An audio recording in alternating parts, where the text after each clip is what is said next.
nós vamos conversar agora com o Gustavo Pena, que é o fundador, arquiteto fundador da GPAA, que é o Gustavo Pena Arquitetos Associados, porque ele tem uma obra importante, uma notícia importante para dar aqui para a gente, que é sobre um memorial que ele acabou sendo o idealizador. E eu queria já dar as boas-vindas para você, Gustavo. Muito obrigado por participar aqui do Manhã Bandeirantes. Bom dia, Edson. Eu estou muito feliz de estar aí em Campinas, porque esse prédio aí é projeto meu, né? O prédio da Band de Campinas aí, no Jardim São Gabriel, é projeto meu. E é um projeto que eu fiz com muito carinho e muito entusiasmo por essa cidade, quase mineira. É uma cidade que tem muito mineiro, né? Já tem. Uai! É quase mineiro, uai. Eu deixei para você exatamente falar isso, porque eu sei da satisfação que você tem de ter projetado esse prédio aqui. E ele é assim, quem passa na rua não percebe. Você tem que entrar aqui e mais. Um sobrevoo, aí é que você vê a beleza do prédio, não é, Gustavo? Ele é um prédio que tem três elementos, né, principais. O primeiro elemento é o elemento de contato com a avenida, que é a parte comercial, né? Depois entra a parte do jornalismo e a parte do estúdio, que são dinâmicas completamente diferentes. E uma rua interna que faz acesso disso tudo. Com um corredor, essa rua tem uma rua descoberta e uma passarela coberta para o fluxo dentro do prédio. E os intermediários entre cada bloco são jardins, né? Que a gente às vezes tem jardim, tem uma cobertura, mas é um lugar mais aberto, mais poroso, né? Como deve ser a arquitetura tropical, porosa. E eu queria que você falasse agora, Gustavo, da abertura do Memorial Brumadinho, que a gente sabe que 6 anos após o rompimento da barragem lá da mina, no Córrego do Feijão, na cidade de Brumadinho, Minas Gerais, no final de semana do dia 25 de janeiro, completou-se mais um... A gente não vamos falar aniversário, mas mais uma data de celebração, dessa triste celebração. Mas queria que você falasse desse memorial que também enche você de orgulho, hein, Gustavo? Olha, esse memorial foi uma dessas missões que acontecem na nossa vida. Porque o arquiteto, ele não sabe, ele tem que prestar um serviço ao outro, né? Ele tem que ser criador de espaços para as ideias e para as atividades que as outras pessoas provocam, instigam. Esse é um caso específico. Eram as vítimas de uma tragédia que não tem tamanho, eram 272 mortos, 251 eram funcionários da própria Vale, quer dizer, é um negócio muito doloroso e muito estúpido, e a gente tinha que fazer um memorial para essa gente. Eu acho que o memorial ele tem uma missão muito importante, de não deixar o esquecimento tomar conta, porque a primeira morte é a morte física normal, nós todos vamos morrer, mas o esquecimento é uma segunda morte.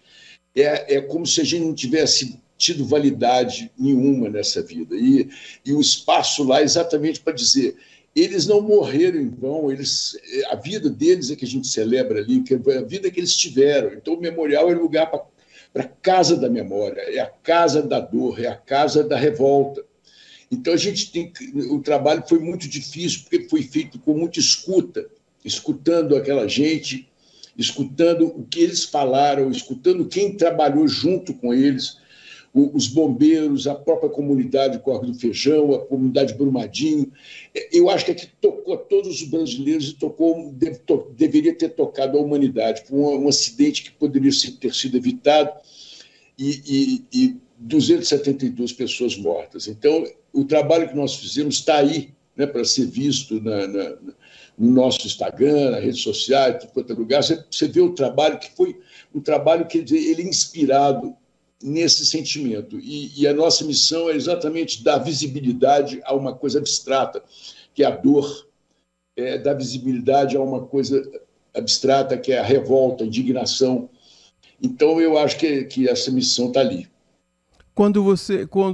Além de você, que foi o idealizador dessa obra, Gustavo, o que você acha que os familiares dessas vítimas vão sentir quando, a despeito da revolta, ou mesmo de que alguma coisa poderia ter sido feita, você acha que há um tom de saudade, mas também um misto de saudade e também de alegria quando a pessoa olhar para o memorial? Eu acho que não é alegria, é alívio. Eu acho que no momento em que você tem uma perda dessa, você fica com uma dívida com aquela pessoa que se foi. É uma dívida interna, a dívida afetiva. E quando você cria esse ambiente de memória, porque muitas pessoas não foram... como a tragédia não é uma inundação convencional, é uma parede se movendo a 100 km por hora, é uma parede de pedra e lama e tudo junto que destrói máquinas, equipamentos, árvores. E imagina uma pessoa se transforma em fragmento. Então, a nossa ideia é exatamente isso. Quer dizer, as pessoas estão ali, elas tinham que fazer isso. É como se fosse é imperioso que elas se reúnam, e assim foi feito de uma forma completamente espontânea, porque elas não prepararam para ser uma associação de vítimas, ninguém preparou, ninguém na história de vida, ninguém imaginava que isso ia acontecer. E eles foram surpreendidos pelo destino, entendeu? Essa coisa que é terrível. E essa gente heterogênea, que tem vários tipos de pessoas que estão reunidas ali, essa gente é que reuniu, e com a guerreiras as pessoas, guerreiras mesmo, gente que tem fibra e que nunca deixou, e tem capacidade de resistência, que nunca deixou morrer essa ideia. Então, isso que a gente fica mais aliviado, que eu diria, é da gente ter conseguido pagar essa dívida. As coisas ainda continuam, principalmente agora que tem uma casa para onde todo dia se lembra disso.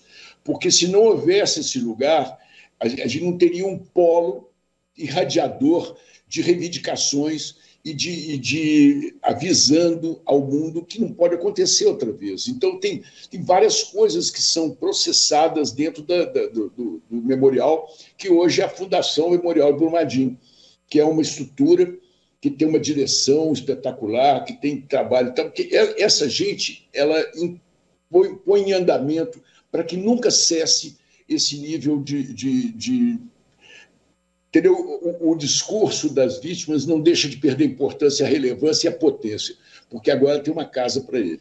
E a própria entrada do memorial já praticamente revela a missão do memorial. Quando eu recebi o material, eu li essa frase, eu comecei a tentar penetrar na sua ideia, da ideia do idealizador, no ponto de que, apesar do impacto inicial, as pessoas vão saber que esse memorial vai realmente cumprir a missão para que ele foi construído, não é?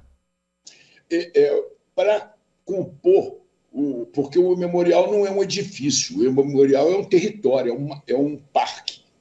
Ele é constituído de vários momentos, e todos esses momentos eles são simbólicos, eles querem simbolizar coisas que são específicas daquela tragédia ali.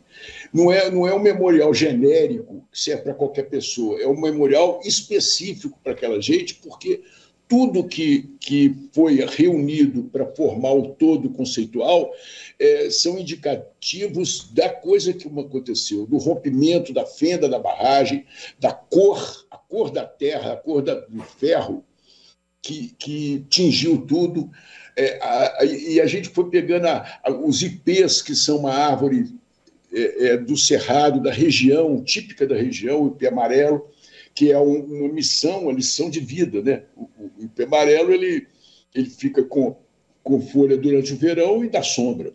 Eu estava vendo aqui um material que a sua assessoria de imprensa nos mandou, estou vendo aqui que na sua trajetória, Gustavo, você tem aqui mais de 20 prêmios nacionais e internacionais, só para citar alguns aqui, o International Architecture Award de Chicago, nos Estados Unidos, também prêmios conseguidos, Memorial da Imigração Japonesa, e ao olhar os dados técnicos desse memorial que você está nos contando aqui, 4.000 metros quadrados, como dizem os mineiros, É um trem de espaço, hein, Gustavo? O memorial ele é um parque de 80 mil metros quadrados. Os edifícios, o que é mais importante no edifício é o que ele diz, não é? Um edifício não pode ser mudo, porque o edifício mudo é uma quantidade de coisas, não é uma qualidade de coisas, entendeu? Então, o edifício mudo é um edifício, um galpão. Agora, lá são construções sólidas, por quê? Porque nós queremos ser fortes. O memorial não pode ser frágil.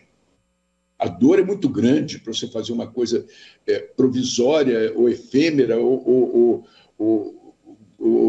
frágil. Ele tem que ser potente, parede grossa, parede áspera, monocromático, ele tem que ser forte, entendeu? Então, assim eles me pediram, assim as pessoas pediram para a nossa equipe.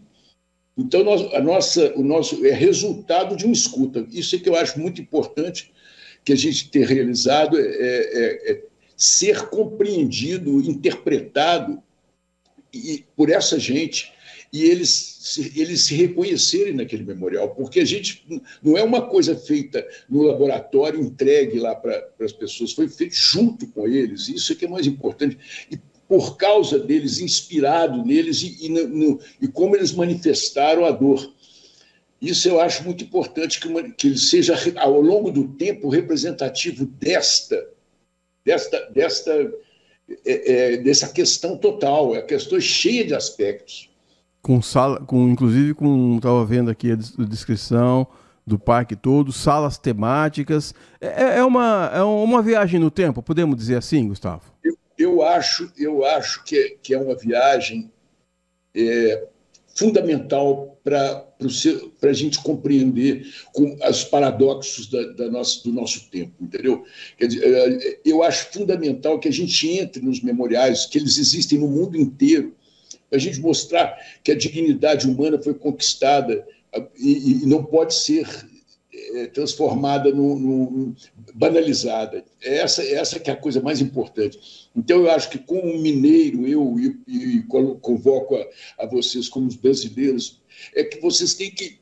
cada pessoa que entra ali dentro sai com uma força de luta, uma força motivada para olhar com um olhar mais severo para esse tipo de ganância que, às vezes, altera completamente a ordem das coisas. E isso nós não queremos para os nossos filhos, não queremos para ninguém, nem os nossos amigos e nem nossos inimigos. Nós não queremos isso. Nós queremos que a humanidade seja humana, que a gente tenha as relações humanas que sejam a orientação do nosso cotidiano e não a coisa que destrói o ser humano como se ele fosse nada, entendeu? Então, eu acho que a pulverização daquela gente que estava ali, transformar aquilo em nada, eu acho que não pode acontecer de novo, entendeu? Então, a visita lá é uma visita em homenagem a essa gente. E eu acho que os memoriais são feitos para isso, não são feitos só para as famílias, né? São feitos para as pessoas da comunidade, para as pessoas que se sentirem envergonhadas em ter permitido que aquilo acontecesse. Queria aproveitar esse momento para dizer que nós aqui, todos do Grupo Bandeirantes, nos sentimos orgulhosos de adentrar aqui ao prédio todo dia, olhando a maravilha que é, cada detalhe, como você falou. Queria parabenizá-lo por essa conquista, por essa entrega, por essa obra, por esse presente que você nos deu. E também, de uma maneira muito sincera, muito sensível, dizer que você faz parte da nossa história aqui, né? E também agora das famílias que participaram, que sofreram essa tragédia. Queria que você convidasse as pessoas para visitarem o memorial, que você desse o seu endereço aí nas redes sociais para as pessoas olharem também e dizer que nós estamos muito felizes por sermos contemporâneos de tão grande artista, tão grande arquiteto, viu, Gustavo? Eu que agradeço o espaço aí para poder falar disso, dizer que como eu gosto dessa família Band, que é desde 79, né? Eu fiz o primeiro pré da Band Minas em 79, você imagina. Então tem tempo que eu estou lidando aí dentro dessa gente que eu gosto tanto. Mas o que eu acho é o seguinte, eu gostaria de convidá-los a entrar na Gustavo Pena, com 2 N's, Arc, que é no Instagram, e lá no Instagram você encontra muita imagem disso, e imagens também de como o pessoal recebeu aquilo, como é que foi o momento da inauguração, porque a inauguração já poderia ter acontecido há 2 anos, mas não poderia ter sido feita sem que os espaços de conteúdo ficassem completos, entendeu? Isso foi muito penoso, muito necessário, e hoje a pessoa que visita ali vai receber com a informação do espaço, que, como um todo, e o ambiente é muito grandioso, porque o desastre foi grandioso, né? A tragédia é grandiosa. E nada ali é pequeno, nada é pequenininho, é tudo muito grande, como na mesma escala do que ocorreu com aquela gente. Então, eu acho que agora a gente tem lá isso para mostrar e para criar força para aquela gente poder continuar lutando. Quer dizer, nós temos que somar aquele esforço deles o nosso esforço permanente, que não é uma coisa que termina com o memorial sendo construído. O memorial é um lugar onde a coisa continuará sendo exercida cotidianamente. Quer dizer, a denúncia, a dor que aquela gente sentiu naquele momento e continua sentindo para o resto da vida. A gente viu crianças brincando lá, as crianças não têm pai, não perdeu o pai, foi arrancado numa coisa. É muito dolorido isso. Então, eu acho que é importante, como convocação, que as pessoas conhecessem mais o memorial e pudessem participar dessas iniciativas que vão surgir a partir da inauguração dele. Gustavo Pena, arquiteto, muito obrigado pela aula que você nos deu aqui. Como dizem os mineiros, apareça para um café, uai. Com o maior prazer. Eu adoro Campinas. Viu? Me chamando, eu vou. Já estive aí fazendo palestras, né? Tive aí já vários momentos e gosto demais da cidade. Então, um abraço muito grande para todos vocês de Campinas e todo mundo aí, viu?